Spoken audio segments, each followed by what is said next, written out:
avec la Vague des livres en Beaujolais et la ville de Villefranche-sur-Saône, en direct du Salon du Livre 2018 sur MaTV en Beaujolais. Bienvenue sur MaTV en Beaujolais. Aujourd'hui, nous sommes à Villefranche-sur-Saône dans le cadre de la 12e édition du Salon du Livre. Et nous avons sur ce plateau l'invité d'honneur de cette édition, Arthur Dreyfus. Bonjour. Bonjour Amandine. Alors, nous présentons notamment l'un de vos ouvrages, Je ne sais rien de la Corée, publié l'année dernière. Mais cette année, vous êtes l'invité d'honneur dans le cadre d'une thématique particulière, les humanités. Alors, qu'est-ce que ce mot évoque pour vous, l'humanité, les humanités, Arthur Dreyfus? Alors, les humanités, on en parlait tout à l'heure sur la radio locale, c'est une question qui traversait le champ, puisque c'est le thème du salon cette année. Moi, je voudrais faire la différence entre les humanités et la culture.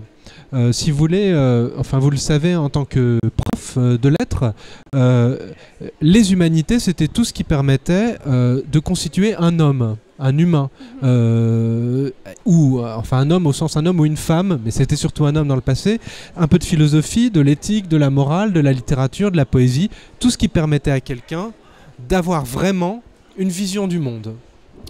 Mais en fait, c'est pas tellement la même chose que la culture. Ici, c'est un salon culturel qui parle de littérature, mais l'histoire a montré qu'un grand niveau de culture n'empêchait pas de commettre des horreurs, n'empêchait pas de se tromper, n'empêchait pas d'agir comme si on n'avait pas de culture. Alors, pour moi, ce qu'il faut entendre dans humanité, c'est humanisme, et c'est réhabiliter cette chose qu'on a tous en commun, qui est le fait de vivre, de tenir à la vie, d'éprouver des sentiments qui sont souvent les mêmes, d'avoir peur de la mort, d'avoir envie d'être heureux. Il y a quelque chose de très profond qui nous relie tous, et c'est ça que les humanités doivent faire ressortir.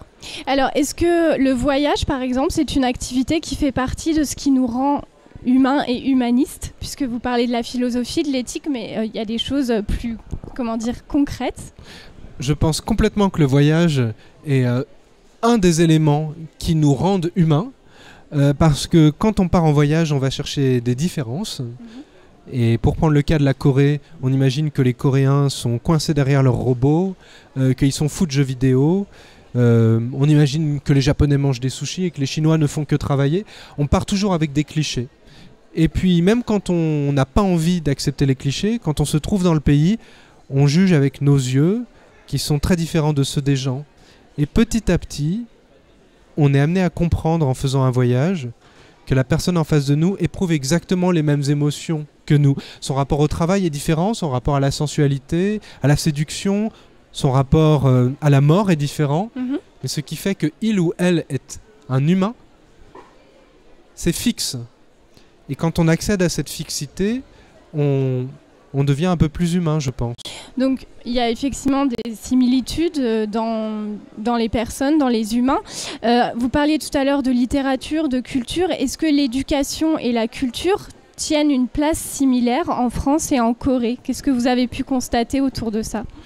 En fait, en Corée, il y a une sorte de religion laïque qui s'appelle le confucianisme et qui est une culture d'État et qui a imprégné tous les échelons de la société coréenne.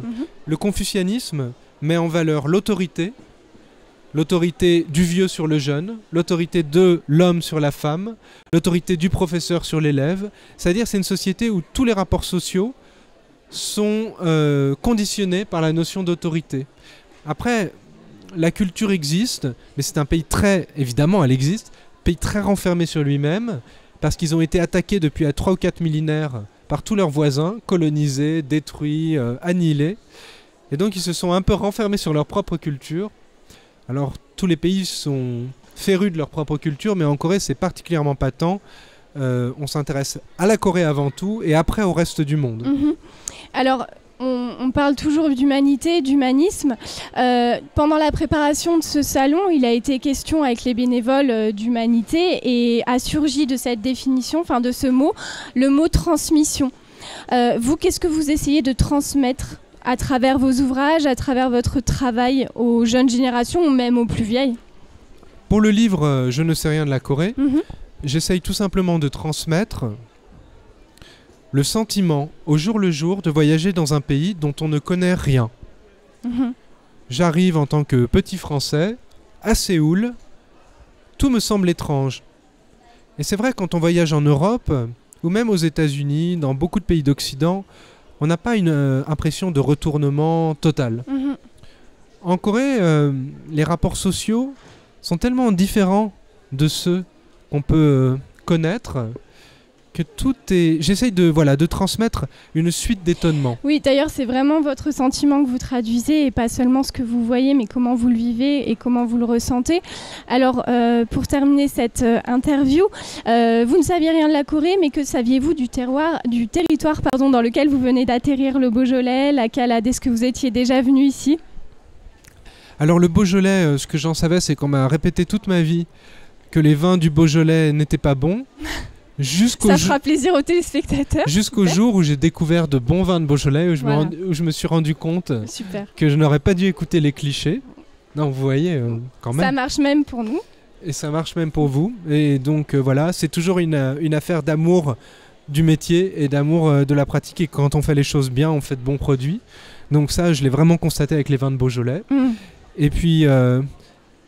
il y a toute une tradition de la céramique dans le Beaujolais.